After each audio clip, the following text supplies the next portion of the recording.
has to offer. This is really, truly a spectacular event we're about to begin.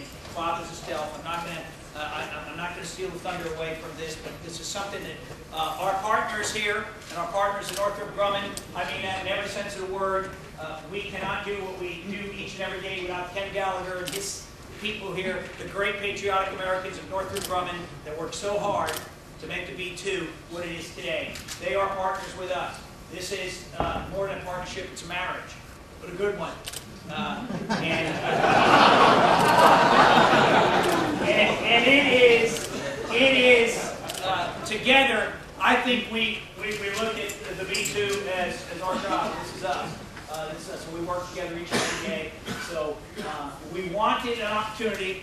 Dave Mazur and I talked, Ken Gallagher and I talked, and we said, hey, why don't we have a forum where we could bring the Fathers of Stealth together, and we could talk and we could hear their stories, and we could see how our baby was birthed, how it happened. So that's what today's about. Sit back, relax, enjoy yourselves, and we're going to have a great afternoon. This time, I'd like to introduce Mr. Dave Mazur of Northrop Grumman, our great friend and colleague. You know, when you come to work on the B-2 with us for the Air Force or for the contractor side of the house, you can't help but have a sense of history, a sense that what you're doing has purpose and that what you're doing is going to make a difference.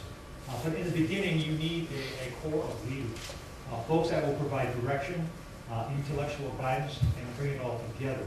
And what you see here this afternoon on the stage is exactly that group. These 4 individuals here represent that core. And in the true sense of the words, they are the fathers of stealth, the fathers of the B-2. And for those who don't know, in the aerospace industry, there is a long-standing tradition that when a new airplane is introduced, that a patent is pulled on that airplane. I don't know if it's, for technical purposes, if you decide to build a B-2 in your garage, you probably have to pay these individuals a small amount of money. But the reality is, there's 3 names on here. There would have been 4, but because of protocol, it's not appropriate to use the Air Force people on this list. But here we have Irv Allen, John Cashin, and Jim Canoe for the patent for the B-2. So there really is truly a patent on the B-2, just as I'm sure there's probably one on the right flyer also. Jim was assigned to lead the B-2 program's full-scale engineering development proposal team in September of 1980. His leadership helped the team win the largest competitive Black World procurement competition against Lockheed Martin Skunk Works organization, and this was the Advanced Technology Bomber, which eventually became the B-2. Jim was appointed Vice President and the B-2 Program Manager, the very first one, and on that list, a little bit further on that list, upon the award of the B-2 development contract in December of 1981. He led the development effort for the first 7 years, culminating in the mating of the various aircraft major assemblies for the first 3 flight test aircraft and the static test department. Jim has more than 37 years of experience in the aerospace industry. 17 years with Lockheed Martin, 7 years with Rockwell, and 13 years with us at Northrop Grumman. Irv has 50 years of experience in the aerospace industry, ranging from the design leadership of business jets, missiles, fighters, and the B-2 bomber, of course, to engineering and program management. His 21 years at Grumman included the aero propulsion design for the Gulfstream II business jet and the chief aerodynamicist for the F-14A fighter. During his 19 years at Northrop, he was the chief engineer for Tacit Blue, the technology demonstrator that was the precursor to the B-2, was affectionately called the Whale. And after winning the B-2 contract, he was named Vice President, Deputy Program Manager, and Design Leader. In 1974, he was a member of the team that responded with the first DARPA inquiry into what ultimately would become, the U.S. stealth program. He soon became the leader of the Northrop Low Observables design effort and its stealth research and development program, and in 1983 was appointed chief scientist. During his 20 years at Northrop, he managed the Weapons System Engineering Organization on both Tacit Blue and the B-2 during their development. And finally, we had John Griffin from the Air Force. John has had a long and celebrated career with the Air Force. He has held several key engineering positions in his professional career, including chief airframe engineer for both the Air-Launched Cruise Missile and the F-16. He was the chief engineer for the F-15, as well as the chief systems engineer at ASC at Wright-Patterson. Later in his career, he was the director of the development planning at Wright-Patterson, and subsequently the director of engineering at the Kelly Space and Technology Incorporated at San Bernardino, California.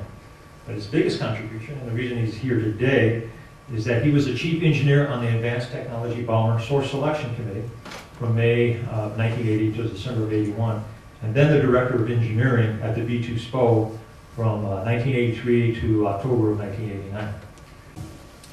This is one of my proudest moments. The product was everything. We knew we were making history. It was easy to motivate people because of our product. But in fact, stealth started back in World War I when the Germans used the U-boat to effectively engage the enemy, the Allied shipping, and sink them before the shipping ever knew that this U-boat was there. That was refined to a great extent by the German Navy in World War II, to the point where they were winning the Battle of the Atlantic, and it was becoming a crisis. Some terms that we use today in the B-2 came out of the submarine. The idea of a flaming datum, that in fact that you can keep yourself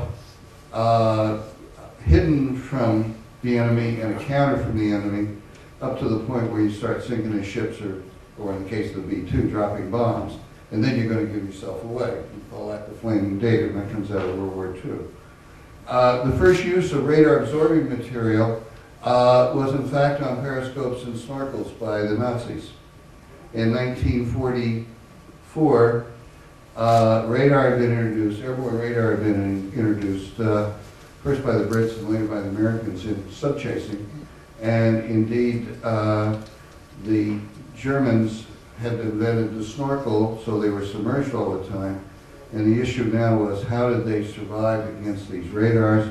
Indeed, they added successfully RAM to the periscopes and their snorkels.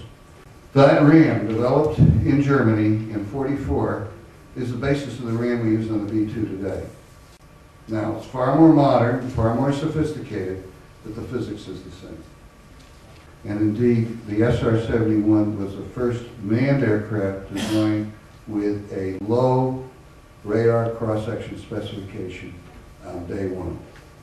And that really is the definition of stealth. When you have included as a requirement in the design, just as weight or speed or altitude, payload, or whatever.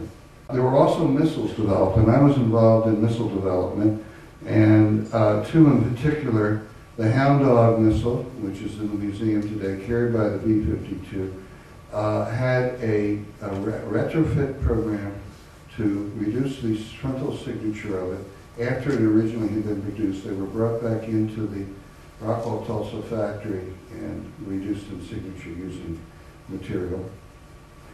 The SRAM missile, which had a spec not unlike the Mark 12 reentry vehicle, and indeed Boeing met that spec and produced the SRAM, combination of shaping and special materials, and was a very successful program. Two contracts were awarded, one to Northrop, and I was part of that original white paper team that generated the work that got the contract, $100,000 contract, and another contract to McDonnell. The Skunk Works discovered that this had occurred, that two contracts had been issued. They went back in with the approval of their sponsor to show DARPA the work they'd done on the SR-71. DARPA said, well, that's great, we have no more money. And then Kelly Johnson at the Skunk Works said, that's all right, we'll play for $1. In other words, give us $1 and we'll do a $100,000 contract. They wanted to have an assured kill capability that no one would do something to you. And of course, our world today is a lot different because who wants to attack us may not care whether we respond. It's hard when you don't have an nation state as an enemy. They figured out how to get some range, and remember all the thinking back then, and I guess even now, it's a one-way mission. You've got a job to do, and you fly there and try and recover. You don't try and get all the way back.